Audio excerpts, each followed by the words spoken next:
Okay, countdown. Oh, fuck. Nah, fuck you, guys. 3, 2, 1, go. All right. Hello to our dropouts out there. Thank you for listening to our third podcast. Yeah, number 3. Very exciting. Number 3. And really the reason why it's exciting is because, as we alluded to a couple of podcasts ago, we're looking at some stats. And if we do 4 podcasts, we would be in, I think, the 30% of people that continue on from doing their third podcast. So 75% of podcasts don't actually go on to the fourth one. So, yeah. Where's awesome, the round of pretty applause cool. button? Where's that button? Where's that one? Which one is it? G? Yeah. Fuck. Yay! We're on. Oh, that's teamwork. On the way. That's So, good. but- And then what's the next milestone after that you were saying before? So supposedly, if you do 21 podcasts, you earn the top 1% of all podcasts, God damn. Wow. which is pretty cool. Big leap from 3 to 21. And yeah, I think we That's should, what- if we do one a week, we should be able to do 35 this year. So yeah, We're on track. Yeah, we're on track. Haven't missed We're a on beat track. yet. And if we keep having listeners, then we'll be able to keep going. So Yeah, tell thanks your for friends. Thanks for listening in. How many listening in. listeners did we get last week? So we're 98. I think we might be 100 now for number 2. Nice. So yeah, if we can continue on that trajectory, yeah, we'll be knocking on the door of getting those royalties. Love that. Yeah, we've already had a few sponsorship offers. Unfortunately, I had to let them know that we had nothing to offer them in return, Shout apart out. from 100 listeners of people that they probably already know. Yeah, that are already buying their products. Exactly right. Yeah, well, what we're going to be talking about today, you would have seen in our social media, Instagram, we're talking about community, culture, and connection. And we're going to be talking about how we sort of came together to the actual dropouts, and then, just other things in and around that. But yeah, before then, we can, just have a bit of a chit chat. Who was the original 180 member who started at that gym earliest out of all 3 of us? I think it was JB. I think I did, but I was Yeah. just like floating between the 9:30, the 4 p.m. Yeah. Basically, whatever I just felt like doing someone referred to me as the gym mascot at one point because I was just rocking up to every class. Didn't you go to like the Christmas party before you joined? No. The one before? No. I'm not that Oh. ballsy. Imagine that. I'm like, listen, my intention is to join. Can I come to a Christmas party next week? +1. Plus 1, please. Yeah, so when did you... I joined 3 months after the warehouse gym started. So obviously John and them had the school hall gym, I think in Greystanes. Yeah. And then when they opened the warehouse, my cousin Rodney went to school with John, and I saw it on Instagram, the gym, and I'm like, Rodney, like, let's go around to that gym. I don't want to go on my own. I'm like, it looks like a sick gym. Let's go. And then I signed up. So that's how I started there. Yeah, and what about you guys? I think you were before me too. No, I don't think so. I joined July last year. Oh, same. No, I joined, July, August. Maybe we joined at the same time. Yeah, July last year. Didn't start with the 5 a.m. crew until January of this year. Just sold the shop at the end of last year and thought I'd be going back from early morning wake ups to later mornings. But Jesse and a few other guys were like, "Yo, we're doing 5 a.m. before Christmas." Done it up to January 1st, and I was like, man, I'm not going back to training in the afternoons. It's too good. There's too much of a connection in the morning, and everyone's just getting after it. And now, after training 4 or 5 months at 5 a.m., like if I miss a session, I'm spewing. I want to get there. I feel like I've got FOMO, fear of missing out, because everyone's there, done, high-fiving, coffee in the morning. They've already hit that. They've already got that endorphin rush, already got the dopamine flowing. 100%. And I can't miss out on that. So no, love training there. Love training at all gyms, but definitely have a special place in my heart for 180 for sure. Yeah, and I think I was about the same time as you, but I did 3 5 a.m. mornings. So I remember the first time I went there. And again, this alludes to community and what was sort of how we got to this place here. But For sure. yeah, I started at 5 a.m. I met Jesse, Dylan, and the boys, and the girls as well, and they were very welcoming. And I ended up signing up the next day because I knew Jules, obviously. I actually signed up that morning. I knew Jules, I knew Leah, so I was quite comfortable already going into that environment. I'd been in the fitness industry for a while as well. So I think that was going in there and meeting everybody and them already having that vibe. I think that made it a lot easier to make that decision. Because before that, I'd never trained in that type of gym, like a group environment. Right. I'd always just been at a 24/7 gym, solo. Isolating muscle groups. Well, bicep curls, tricep extensions. So this was a new sort of environment for me, other than me actually working as a PT and sort of bridging that for other people.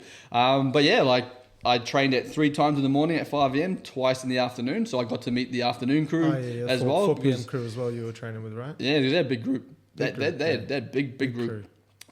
Great group of people. So once I finished doing my morning, Tuesday, Thursday morning training sessions at a different gym, I joined the 5 a.m. full time. So Jules gave me an interesting vantage point on the story you just told about how when you joined. We were training on last Saturday or the Saturday before, and I came in later. Remember, because I had something on in the morning. I forgot what it was. Oh, you trained with Jules, yeah. Yeah, I trained with Jules, and we were talking about you, and he was saying how when Shawnee joined, Shawnee was like, I'm going to come, I want to come around to the gym, and Jules is just like, this guy's like, he must just sit kind of just visits the people that he's taught, in Fit College. I was like, yeah, mate, all right. So Shawnee came around for a session, and then he apparently told Jules like, oh yeah, bro, it's sick. Like I want to sign up, and Jules just like waved it off, he's just being nice, whatever. Like didn't think anything of it. And Jules goes, and bro, later that day I was getting a missed call from Sean. I was like, what the fuck? What's this guy calling me? Picks up the phone, and then Sean is like, hey bro, like like I'm on, like I want to sign up. Got my card. Yeah. And I think that's just that's just funny because like I feel like there's so many stories of that, of you in relation to that type of thing where you're just like, you just did the thing. You know what I mean? A lot of other people, I might have been like, hey, let's give it a go for 5 days. Let's give it a go for 7 days or what have you. So anyway. Yeah, and I remember that was also because I had been doing that individual work, and I was like, man, I want something different. Like, it's all well and good. Like I knew the people in the gym where I was training at. I'd always talk to them, etc. But I was like, man, I want something different. I want a different type of training as well, because it's like, conditioning and strength together. So that was sort of pushing me across the line as well. But then I think it was also, like I said, going in at 5 a.m. and meeting the crew then, because I already felt like, this feels like a really good community already, even though I just went there for that one time. So they made the decision pretty easy. So yeah, and I guess that's where we started at 180 and met each other. And then moved on from there. But with regards to the 5 a.m. crew, obviously we have a big group there that we train with. But yeah, we made some really good connections there where we not only go there at 5 a.m. and we train, but we also go next door to Elevate and we have coffee and chats and we sort of catch up. So that sort of ingrained this whole community with that group in itself, which was really good. And that's an interesting point, right? Because you can often see how, like, the presence of certain businesses, whether it be a cafe, and obviously Matty, you had a cafe too, so I'd be interested to hear your perspective on this, is like, the fact that cafe exists there very much bolsters that community and that culture piece that we have, right? Because it just means that we all have a place to go and hang out. Yeah. And I think, hospitality in general and those types of places, cafes in general, very much foster that type of an environment. So, I mean, I think that Elevate even being there just definitely doubles down on what we feel like we already have in the gym, gives us an opportunity to connect outside of the gym itself. Yeah. Did you find that was the same, Matty, when you were kind of running the cafe, and did that create that sort of a vibe?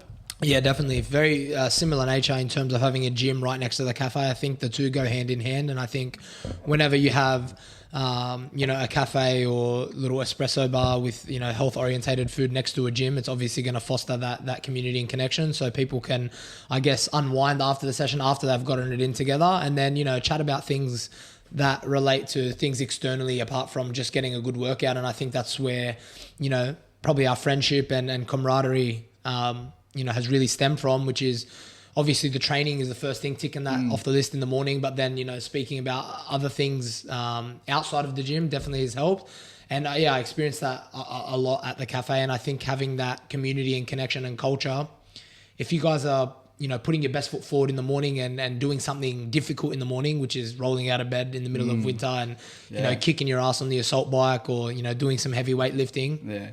Then it just, you are all there for the same reason, which is at the end of the day, personal development and getting a little bit better, and that extends to, beyond just the coffee shop and beyond the gym. But I think a lot of the people that we train with in the morning are trying to be the best version of themselves in all aspects of their life. And it's very encouraging to see. And it's, it's motivating when you see other people doing it because it holds you accountable. And I think accountability is one of the biggest themes that goes with culture and connection, especially our culture and connection, which is, you know, personal development. And, you know, when you've got others to lean on and people messaging in the group chat and we've got a roll call, making sure that we get to training every morning, it just makes it all the more encouraging and, you know, all the more fulfilling when the end of the week comes and, you know, you've ticked a bunch of boxes. Yeah, and that's what Matt is alluding to, is within that community that we have, that 5 a.m. 180, and shout out to 180 for obviously fostering that and allowing us to express ourselves within those classes, within the group that we have. But within that 5 a.m. Group, we have another group, which is the 5 a.m. Hustlers, which is pretty much a Instagram chat group where, as Matty said, we have a roll call, we sort of G each other up. I would say it's more banter than anything. Totally. Which can be fun. With an element of seriousness. And bit of jabs here and there. I think this is an this is where it gets interesting, right? Because and this is why I used to think that the word cult came from culture, by the way. It doesn't, it turns out, but I thought that was a nice connection. So I should have just left that out instead it did. But this is where it gets interesting, right? Because I feel like a lot of the time it can, you know, what's community and culture to one person can often feel like what's like a guarded fortress to others on the outside. Yeah. Right. Like as outsiders. To outsiders. I mean, for us being like in there, it's amazing. It's great or what have you. But I think, you know, from the outside looking in, there can be a level of like maybe cynicism around like, oh, wow, that'd be awesome to be a part of, but like those guys are like, you know, I don't know, a clique or totally, you know what I mean? So it's like there's like always like a you got to be careful. Yeah. And I think that's just human nature, you know, when you're looking at a group externally, you think, what are they about? Like, who are they? What are they doing? Are they like, that's natural. Before 5 a.m. That is cool. Before I went to 5 a.m., I'd come at like 6 or 7, and these guys would walk out of the gym. I'm like, who the fuck do these guys think they are? Waking up at 4:30. Get out. Get out. I'm here to train. 6 a.m. Right? My turn. Put your shirt back on for one. Put your fucking shirt back on. Get out of the gym and stop making noise. And then like, here I am. But like at the time, there was like a level of like, it was like a kind of burning, but kind of like, oh, that's cool. Like I like that energy, but also like, I'd like to be invited in. I don't want to just like insert myself because I feel weird. Well, maybe they won't accept me. I think it's the mystery of it all. I think it's like, you know, looking in as if like, I think it's the unknown. It's almost interesting. It's almost like captures your attention. Just quickly, we'll go a little bit off the gym here, but it relates to you know, seeing a group and you almost kind of want to be a part of it. Like so in a social way. I was when I was traveling in the Philippines, I was in Siargao, which is an island, a surfing island in the Philippines, really popular now. Boracay was one of the more popular islands when you're sort of backpacking and traveling through the Philippines, but Siargao was one of them when I went in 2019. And I remember staying in a hostel called the Avocado Hostel. God knows why it was called that name, but it was super quiet. There wasn't many people there. So I went out and looking for, you know, another place to stay because as I was traveling solo, I wanted to meet friends and I didn't want to be by myself. And I came across a hostel called the Smiling Pig Hostel. It's called the Smiling Pig Hostel, and strangest experience ever. So in order to stay at this hostel, all the hostels you book through Hostel World. So you look on, as I get to the next place, I would check out the reviews, 5 stars, 4 stars, or bed. That's an amazing website, by the way. Amazing website. And jumped in at this hostel. There was no listing for it, but a girl that I met at the airport, an English girl, told me that she was staying there. I went there. And you were keen as. Yes, was she hot? I'm coming. She wasn't a bad sort. But it wasn't the main reason that drew me there. Like I said, there was no one at the other place.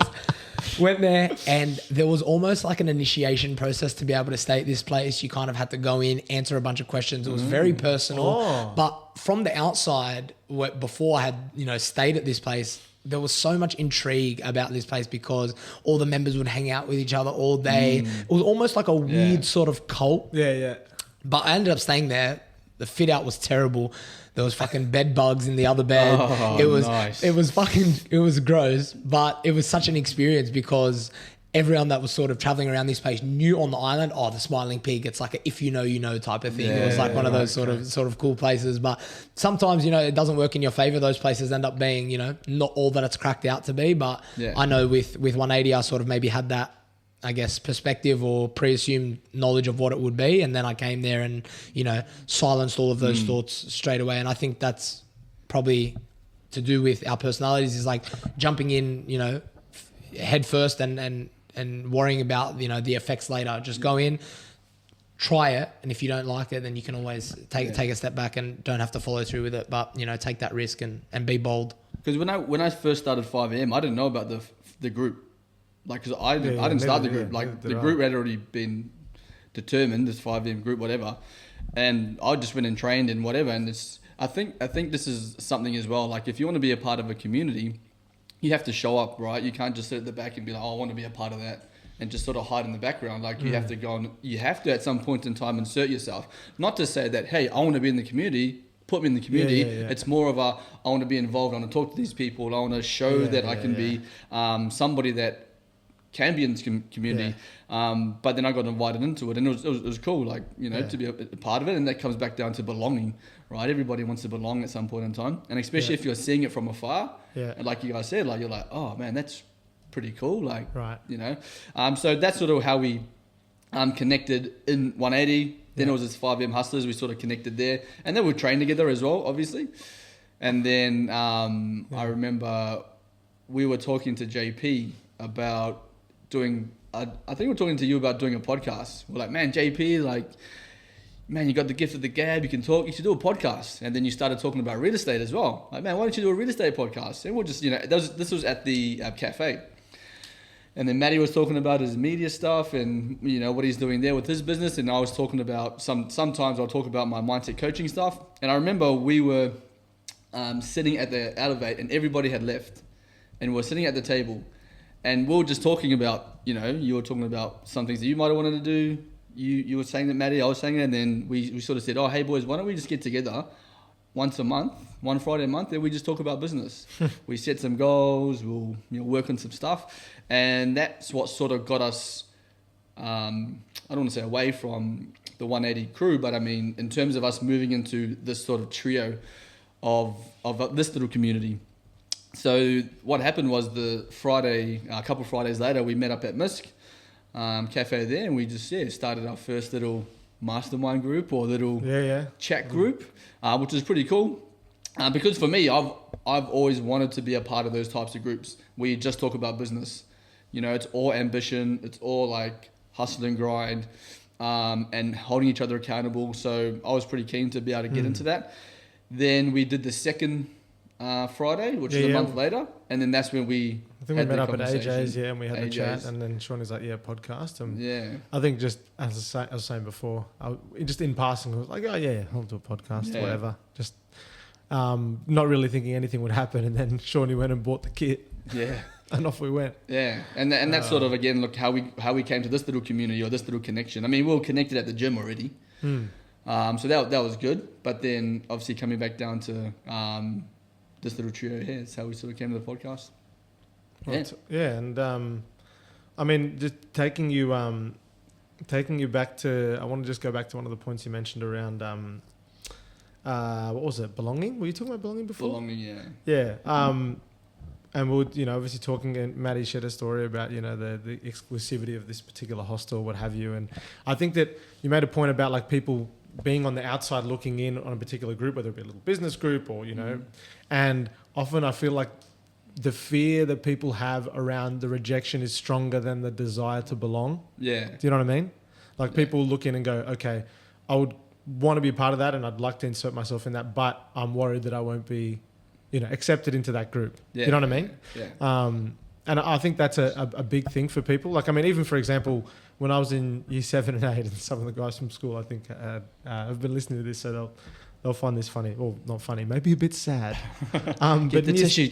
Yeah, no, give me the tissue box. No, in year 7 and 8, like, you want to be part of the cool kids, and I was trying to, be part of the, cool group. And there was one particular group, for example, and in this example, I did assert myself, or try to insert myself. And I wanted to be friends with these guys, and these guys are all like skateboarding. So I'm like, oh yeah, I'm getting into my skateboarding. So my sisters will find this funny too. I used to just like skate on the driveway and what have you. So I wanted to get into that. So that was kind of, so I went and bought a skateboard. I wore, the brands even, like Almost was a big brand. I had like Globe and Etnies, and, you know what I mean? All the skate brands. Yeah. And, I felt like I definitely tried to fit in with that crew, but I don't feel like they ever really, ended up accepting me. And that, I feel like that happens a lot. People have those experiences. That's why a lot of the time they'll almost develop that persona of like, I'm riding solo. That's Yeah. right. You know what I mean? And they develop that persona and they kind of have that outer as a result of some of those experiences. So, and I feel like that's what kind of led me to, lingering on the outskirts of that group and feeling like I was more probably being victimized, or I don't want to go as far as like the word bullied, but you know what I mean? That's just how I felt at the time. And like, that's the thing. These guys didn't mean it. Right. And I think that for all intents and purposes, they were just trying to potentially protect the culture that they had. Yeah. Right. That's the thing. It's not like whenever you kind of see someone on the outskirts, and we've all seen that before, where there's always that one person that maybe we don't feel like, maybe everyone else warms up to us, but there's always that one or two people who you feel like that particular person hasn't really warmed up to me. And maybe that particular person doesn't mean, Doesn't mean harm badly. by They're that. just trying to protect the culture and the community they have. And that's, in a way, I guess what companies do too, right? They'll go and they interview people and they'll talk about culture's really important to us. Yeah. And it's a different context because like it's a job interview, so you don't feel like you're being bullied if you don't get the job. But at the end of the day, they have a gatekeeper there in relation to culture and community. And what they're trying to harness. Exactly right. And if they don't feel like this particular person meets that, they will effectively keep that person out of the culture. So how do you think somebody who is sort of on the outside can push themselves into that type of community that they want to be a part of? Like what do you think? But not only that, do you think know what I it's mean? worth their time then to, I guess it all goes with the intent of not the people just accepting them on the inside of that community, but is it then worth your time? And are you trying to seek validation for the sake of just becoming part of a community? Why Why do you want to be a part of that community? I think for the gym and our part, it's we're committed to training. We want to get up. We want to achieve our best. But for your sake, when you're younger, you might be insecure about hanging out with these friends and wearing certain clothes or doing certain activities like skateboarding or whatever it is, just to be part of a crew. Is it worth then your time? Well, I think it's just like the basic human needs, right? Like I don't know where it is on Maslow's like hierarchy, but it exists there. Like the need, love, connection, belonging. Like it's just something that we feel, and I think it's the best way to describe it is probably just that feeling of like love. Do these people, do I walk around? Do I feel like I'm part of something? It's also, when you feel. I think if we take it to the other side, if we feel alone or if we feel like we're not part of something, we tend to get a lot more existential. Like, who am I? What am I doing?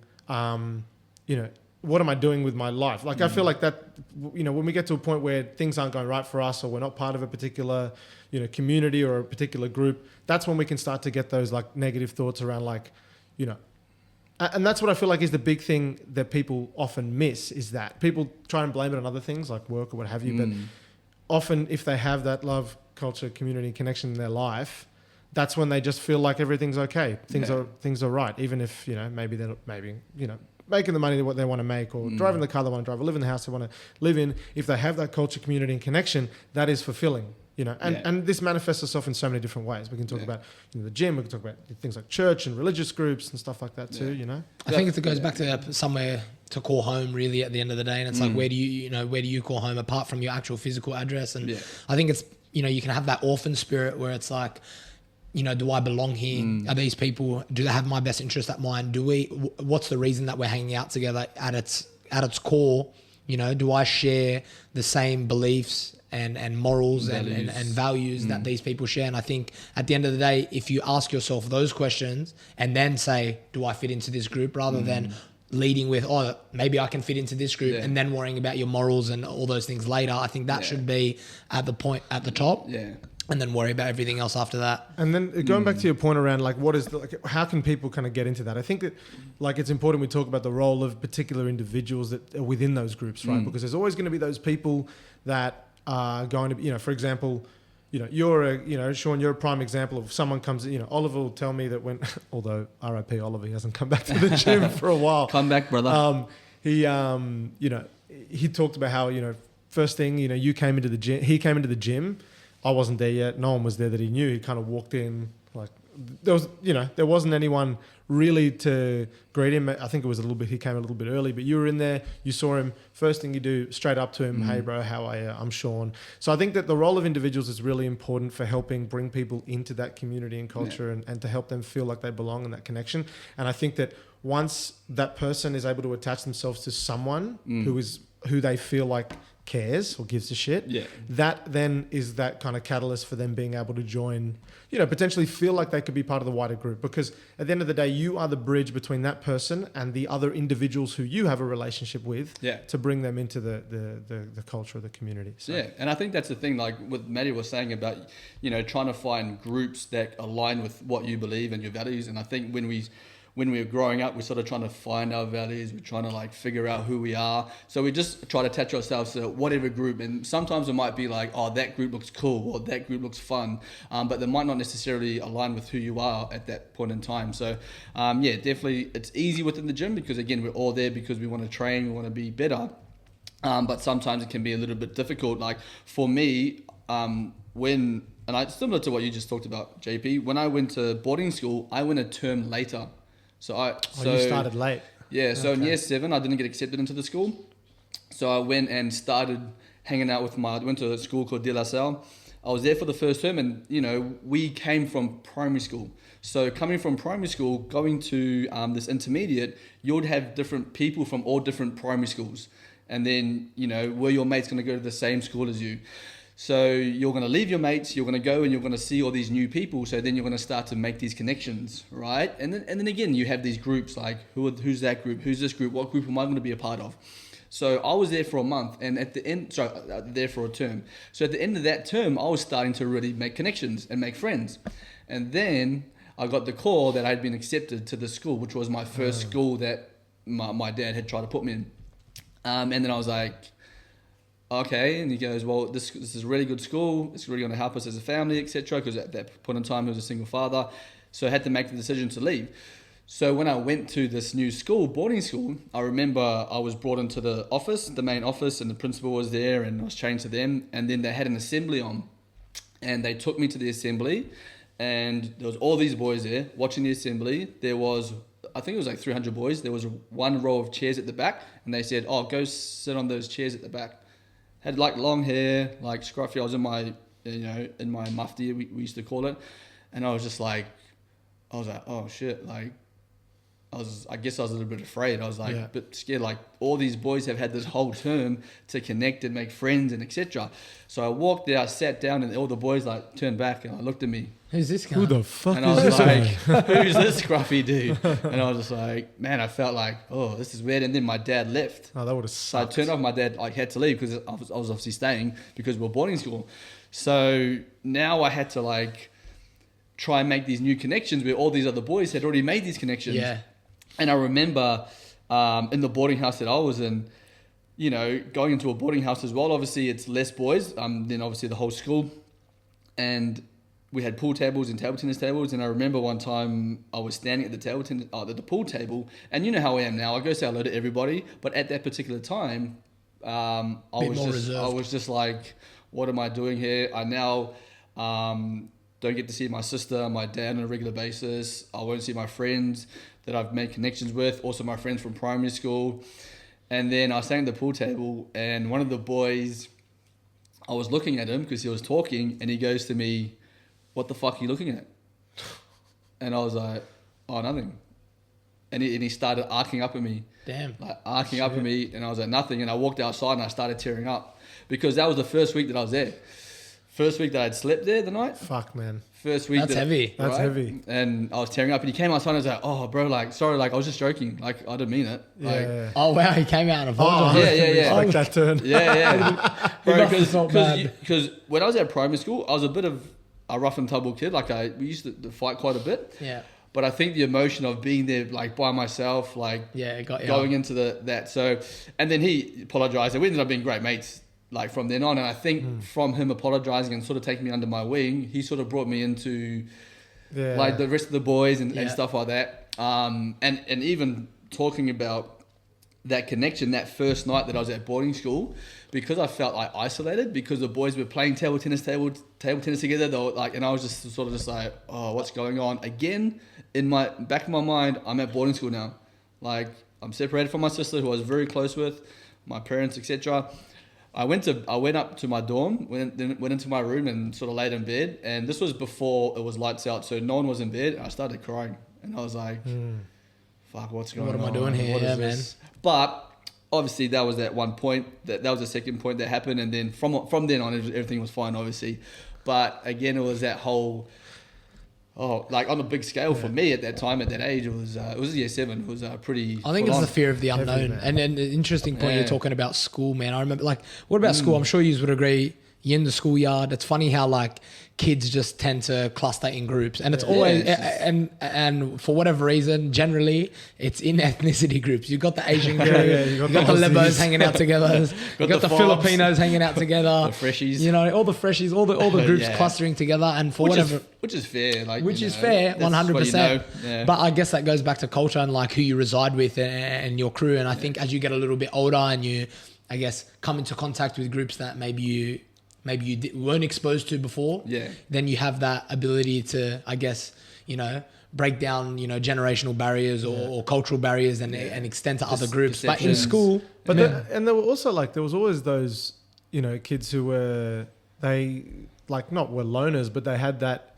there were always those ones where you looked at and you go, oh, gee, like at the time you think, oh, I wouldn't want to be them. Now you think that was fucking pretty gronky, what everyone would do to them. But like, you know, and then you think about those people who, you know, in society who are disenchanted by the fact that they don't belong to a particular group. And then you even have people who go and like exploit those types of vulnerabilities. Like, I mean, even take, for example, cult, like actual cults, like for example, Charles Manson's cult. You know, he would literally prey on the weak and try to get them. And obviously Charles Manson and the Manson family were a cult and a community that I think they, you know, it was like 9 murders that were committed, you know, across a period of time. And obviously that Once Upon a Time in Hollywood movie is based on that, but it's got a twist on it. So, yeah, I mean, it's interesting how, like, you know, you'll find that this culture, you know, the culture and community is great, but then it can often make people feel like maybe they don't belong in the world, you know, maybe they don't belong anywhere in the world. And then that's what can lead to things like, you know, the Manson family. So, I mean,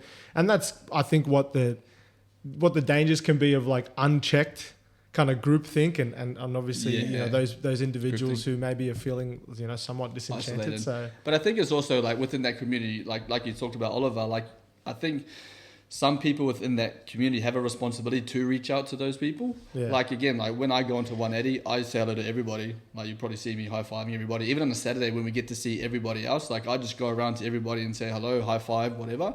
And that's just because I've been in the industry before and I know what it's like for people to potentially feel isolated.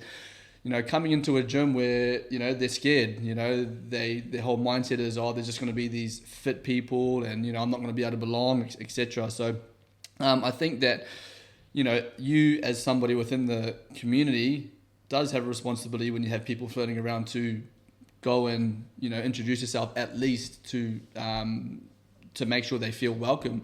And it's not always going to happen like that, especially at school. That's obviously where it starts. But I remember, Matty, you talked about Oak Hill. You went to Oak Hill, and it's a different experience for you as well. In terms of, you talked about ethnicity and... Yeah, no, totally. Oak Hill was definitely a melting pot of cultures. And I think that, I guess, being there, I think growing up in the hills especially, and I know probably people in Sydney might be like, oh, well, what's the difference in terms of, you know, the hills versus the Parramatta and Granville area? But I think they've all, though they're geographically only, you know, 10, 15, 20, 30 kilometres apart, I think there's a big difference in terms of groupthink and that we can all share, you know, certain perceived values. And because I've spent a lot of time of my life between, I guess, both suburbs or both worlds in a way. Both worlds in a way, I'm able to then observe, I guess, externally and, you know, absorb what I want from a lot of those cultures, but also refrain from absorbing from a lot of those cultures. And I think, you know, I am my own person at the end of the day, and I think everyone should be, you know, have their own sense of identity.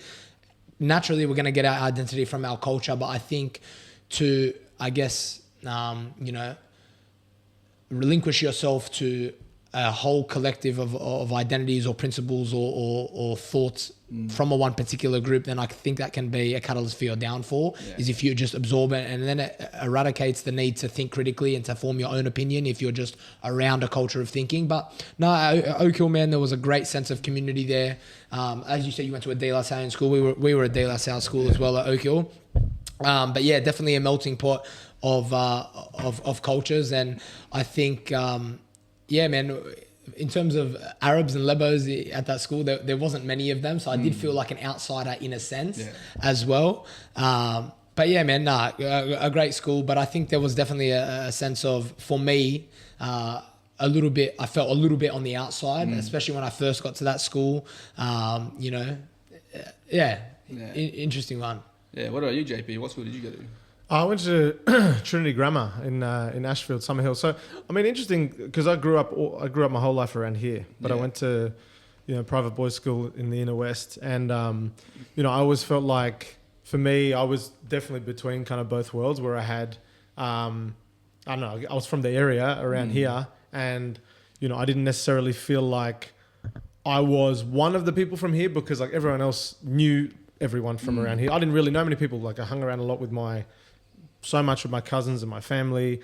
And then obviously I had my schoolmates and stuff like that. But, when I would go spend time with them, it might be in the inner west or what have you. And but yeah, so that was definitely an interesting experience for me. And, I probably more feel like a part of this area now because I know all of you guys, as well as the fact that, I've got my cousins and family that live here. But, I feel more connected to, the local area now just because you guys are here. Whereas, a lot of my mates and stuff like that, all lived elsewhere. And obviously we're part of that, that culture and that community of, the inner west, for example. But yeah, for me, a big part of that, outside of school in particular was definitely family. I spent, me and my cousins had our own little kind of fortress, if you will. Like it was just us. And that's an interesting one, right? Because that is very much like we are all like not only is our blood the same, but we think and we talk exactly the same way. When someone says something, we know exactly what they mean. Yeah, totally. And it's just a different level of kind of connection and community because it's funny because sometimes I'll often go and do something or say something that is very much maybe a joke between us in another group chat that has got nothing to do with my cousins, and I'll be pissing myself laughing and they won't get it, and they won't get it, and they'll just think like, what's wrong with this but guy? you show that to your cousin and just starts dying laughing. I'm like, mate, look what I put in that group, and they're just like, isn't this funny? They're like, yeah, it's hilarious, but no one else gets it. So so I think that family's obviously the OG kind of community and the starting culture. point. Very much so. And but it's interesting how you'll see people that will often talk about and say, they'll talk about friends like their family and which is obviously great. But I mean, growing up, I always felt like I wanted to be a part of more of, outside of the family. But then, once I'd kind of gotten older, I realized that, well, those from the outside looking in actually wanted what I had. Yeah. But that's not what I wanted when I was growing up. Well, a lot of people don't have that. Like they have small families. Yeah. And they don't even talk to their first cousins. And, they don't. Well, Shawnee, you're obviously from New Zealand. Definitely a huge connection to your culture, as we are as Egyptians as well. Both our parents are Egyptian, or mum, I'm Syrian. But talk us through, I guess, the Kiwi mindset, is your dad's obviously Māori? And what was it like coming over here too? I'm Fijian Scottish. So I was born in New Zealand. Oh, okay. Yeah, I was born in New Zealand, but my parents were born in Fiji. So my father moved over to New Zealand when he was 2. My grandparents moved out. I think my mum moved over to New Zealand when she was 21, I think. So my sister was first generation Kiwi born in New Zealand, and I was as well. But we soaked up the Māori culture, obviously being in New Zealand. Which is massive around family, and we were that way as well. We have a massive family that stretches obviously not only in Fiji but across Australia and across the world. And I went to a family reunion when I was 19 back in Fiji, and this particular event I didn't really think too much about it. I was like, okay, cool, we're going to see some new cousins, etc. But the enormity of how many people were actually there at this family reunion, I really felt this really massive connection to Fiji, because obviously I grew up in New Zealand, but massive connection to Fiji, but also my family was on my father's side. So because we had a family reunion in Fiji when I was 5, and obviously I can't remember too much of what happened there, but other than seeing photos. But when we went to the second one, obviously I was 19. It was my great grandmother's family. So my great grandmother's brothers and sisters, it was all of their family, and then our family. So for example, for my great grandmother's family, for us, we would wear blue bolo shirts, and then her sister's family would wear white, and then the other family would wear yellow. And so there were like 25 to 30 in each family that went to this reunion. And again, I went with, I was like, all right, cool, it's going to be fun. But then again, going through all the activities that we did, we played sports, we had like a talent quest night. And yeah, I felt this massive connection with Fiji because again, they call us Kailoma in Fiji. That means you're half caste. So you're sort of like an outsider almost. Mud blood. Yeah, mud blood. Yeah, That's I guess like that. Yeah, in a way, that's what. So you're sort of like that. So when I grew up in New Zealand, I say I'm Scottish because that's my last name, Buchanan. But I was almost like, yeah, I'm Fijian, but I don't speak Fijian because my grandparents didn't think that we lived in New Zealand, so there was no point in doing so. I can't speak Fijian. I go back to Fiji every couple of years. I got a lot of family over there. But it's almost like you don't really feel like you're like, oh, where am I with regards to this community? So when I went to that particular event, it was a big sense of culture and community and, okay, well, this is where I belong and this is who I am. So, and my dad was always massive on making sure he took us back to Fiji and saw family. Connecting to your roots. And at school, when I went to De La Salle, it was a lot of islanders. Like it was 99% islanders, right? So that was a very comfortable place to be in. But then when I went to this boarding school, there was only a handful of us, a small percentage of us that were islanders. So, we created our own little sort of group. We wouldn't exclude anybody, but yeah, it was... it's almost culture shock in a way. Have you ever experienced that when traveling? You ever experienced culture shock where you sort of... Because we got such a firm understanding, and even though we're, our heritage is Egyptian or Syrian or Fiji or New Zealand or whatever you reside with or whatever your parents' heritage are, but I'm absolutely 100% proudly an Australian. Definitely, you know what I mean? And I love this country. I'm so grateful that we get to, grow up in such a beautiful country, free from a lot of things that, a lot of third world countries maybe aren't, and just the basic things that we take for granted on a day to day. But I think like the Aussie culture, just our larrikin, our Aussie spirit, really shines through on days like Anzac Day and things like that, when you're at the pub. And I guess it's a double-edged sword. We have things that we're proud of, but there's definitely things that, I look at, I guess with an objective point of view, out, there's definitely a very, a piss culture, getting out, getting on the drink. On the bags, whatever, Whatever it is, No, I'm just saying. Definitely getting on the bags, getting on the drugs. There's definitely, I guess, a bit of a widespread sort of acceptance. I don't know if I want to say acceptance, but maybe the younger generation has sort of, fostered that sort of energy and that acceptance of those things. And I think it's got, it's definitely got its downfalls as well. But no, I totally agree. But that's wanting to become a part of community as well. Like, exactly right. No, sorry, go on, Sean. I've got an interesting point on this topic, so let's stay on it. No, I'm just talking about with regards to the drinking culture, and you see your friends doing it, and then you feel like you need to do it because that's what the community is doing. That's acceptance in a way, acceptance and belonging. So that's well, and it's exactly what I was before you go on, JP. It was exactly what I was touching on before, which is like it's all good and well and natural that we want to feel connected to a culture because that's where we feel where we're in a sense of belonging and, who we reside with and the values that we share.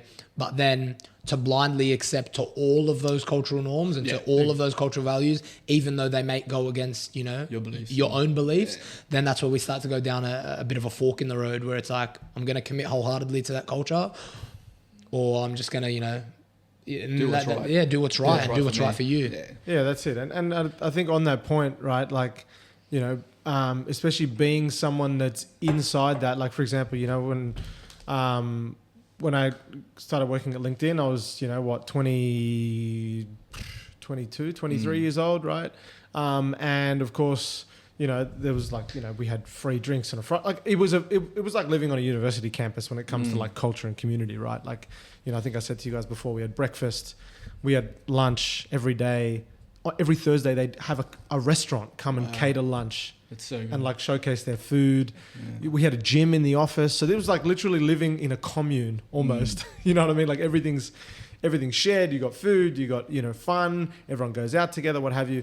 And, often it was just a case of, I would fully insert myself in that culture and I'd be out on the Fridays drinking. And I remember I'd had this one guy, who, he came up to me and he was a mate of ours and, he used to come out and go out with us lots, and I was like, "Oh, bro, you're gonna come out today? You want to come have a drink or two?" And he's like, "Nah, man, I'm just gonna go home." And it was a Friday night, and I remember thinking like, "What's wrong with this guy? What's actually wrong with him? His life must be miserable." That's the extent at which I thought that, which is completely wrong. But that goes like, it comes back down to the topic of like once, because he was a part of it, right? He still like was a part of it at that time, but it was almost like when you get to a point where you feel like you've outgrown something, not because you're better than those people, but maybe just you feel like you're now at the point where you've outgrown it. You don't value those things anymore, and you feel like you're like, okay, do I just kind of suck it up and stay in here just for the sake of belonging, or do I, and how do I actually remove myself? And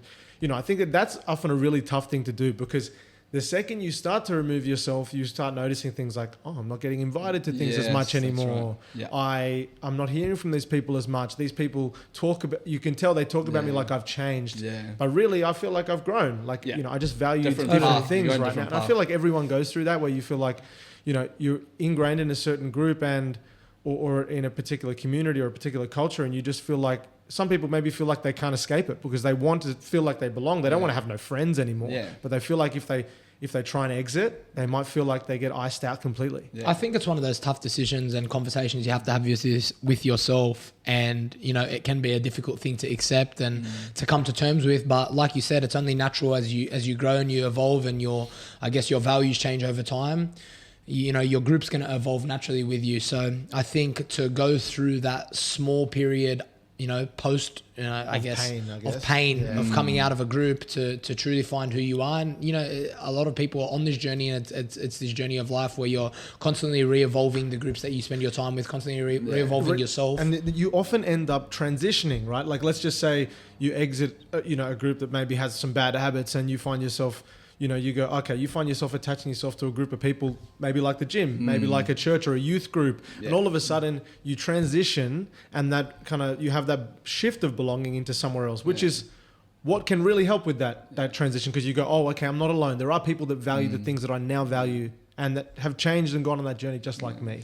Yeah. And I think as well, it's like, are we hanging out with groups because of clothes that they're wearing or activities that they do? When I think, for example, the church group that I hang out with, a group that I'm really heavily involved with. When I first started, going to these Bible studies group or attending service on Sunday, or, going out and grabbing food or coffee with these people, if we're just being frank and we're being honest, some of these people I would look back and be like, why would I ever hang out with someone like this? This guy's not cool. He doesn't do these type of things. I would never have picked to be as close friends. I wouldn't be seen with these people. And this is just me being 100% frank. Yeah, that's good. But as time has gone on, I've come to the realization that, man, we share, truths and values and I guess, it's not just face value. The real stuff. It's the real stuff, man. The things that go beyond, what clothes I'm wearing or what shoes I'm wearing or, how they look, or how they look, or activities that we even like to do together. It goes to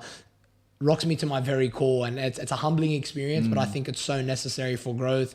When you humble yourself of all of these things, all that shit that doesn't matter, all that surface level bullshit, and you're able to be real with those people, I think that's where real growth is formed. And man, I'm so thankful that I have a community to be a part of, and I urge people that maybe are listening, again, all 5 of you who are listening, to reevaluate maybe the groups that you hang out with. And, maybe you are with a great set of people, or, with your family or friends, but, never, downcast, your own happiness or your own peace for the sake of fitting in. I think that's, the overarching theme here. And there is the fact of the matter is, there is another group of people just waiting for you. Yeah.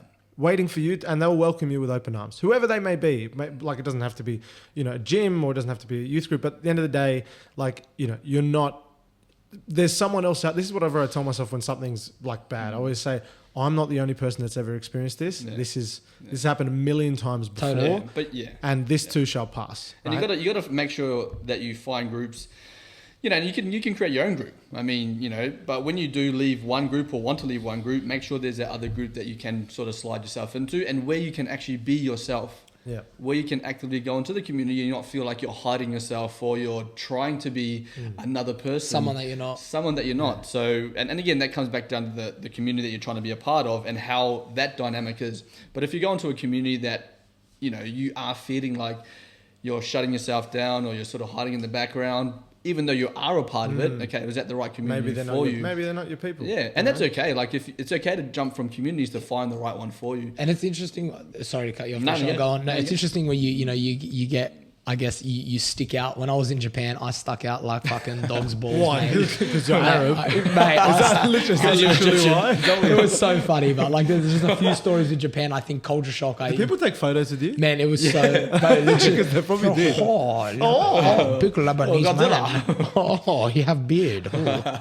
Seriously, I jumped on the train in the metro in Tokyo, and I stuck out like dog's balls, mate. I'm here, my fucking big puffer jacket on, my beanie, tattoos, and the beard, and what have you. And I definitely stuck out. But the Japanese people, I think. So I've never met a more kind group of people. And again, that's in their culture for whatever reason, I guess maybe their history or, I'm not sure of why they have that timidness and almost like so open, and the language barrier is definitely there. It was hard to communicate unless you're in the capital, unless you're in, hotels or, popular tourist spots of Tokyo. But I didn't know where to go on my train, and I went up to this train guy, and he had his suit on. He was like, "Don't hurt me." No, he was so kind. He walked me because the language barrier, we couldn't understand each other. He walked me right to my platform. He's like, "Come follow me." Follow me. You fucking He's probably like, this idiot. You Western idiot. And yeah, man, that was just it was so kind. But also, I guess even things that we're talking about sort of deep things that I guess about us feeling at home and feeling connected to a group, but even culture shock in terms of like going out to eat. So when you're over there and you're at ramen noodle bars, it's perfectly acceptable. It's actually common to be able to slurp the noodles while you're eating. Whereas here, if you're eating like a dog, someone's like, mate, what are you doing? It's actually considered rude if you don't slurp your noodles. So I was sitting there eating the ramen noodles, like, just fucking eating that shit. And he was right at home. Enjoying his meal. And the chef is like, yeah, man, this guy's obviously enjoying my food. So it's a bit of a nod of approval, I guess. But yeah, man, some funny stories there. Yeah, 100%. And in different cultures, different places to be accepted. But I think like in terms of your social networks as well, and it obviously has changed, not only doing face-to-face with culture and connection, but also on social media as well, like Facebook groups, which people can be a part of. And I think when you go into a group, you have to involve yourself. You have to actively, want to go and say hello to people and want to introduce yourself and want to actually be active within that community, especially if it's something that's right for you, because I think people can be very timid and still just stand back and not want to engage. And then going back to the social networks like Facebook and groups like that, sort of just being that fly on the wall where you don't actually engage, right? And then you can start to feel, if you don't engage, whether it's face-to-face or on social media, that you are being isolated. But sometimes you can tend to isolate yourself as well. That's right. So, and there's people out there that are introverts, right? They're not big talkers, or, it doesn't mean that they can't be a part of community and give to the community. But I do think that making sure that, when you do go into a community or thrust yourself into something, you got to take the time to actually foster those relationships within that, whatever you're extrovert or introvert, whatever it may be. So yeah, make sure you definitely do that. And it's very important if you're in that group, it's great to be accepted, but it's as important to be accepting if you're the one that's in that group. Yeah, totally. Yeah. I agree. Completely agree. Nice, gents. Where are we at? We're at 59 minutes. That's probably all we have time for today. Yeah. Good chat. We're interested and keen to hear everyone's questions and thoughts on the topic. Any contributions are more than welcome from all five of you, as we always say. And what do you think about community and connection and culture within your own space as well? Yeah. And how have you found it? Awesome. Yeah, Matty? Love that. No, great raps. If you have any questions, as always, DMs are always open. Please, Jamie, we had a few others sharing their, I guess, testimonies and input about last week's topic. Stay tuned. Spotify, Apple Music, wherever you get your podcasts. Thanks for joining in for another week. Next week is what? Next week, Fear and Failure. Fear and failure. So, oh, that'll be a good one. Yeah. Great. And number 4. There we go. Let's go. Clapping buttons. Awesome. All right. Let's go. Let's roll.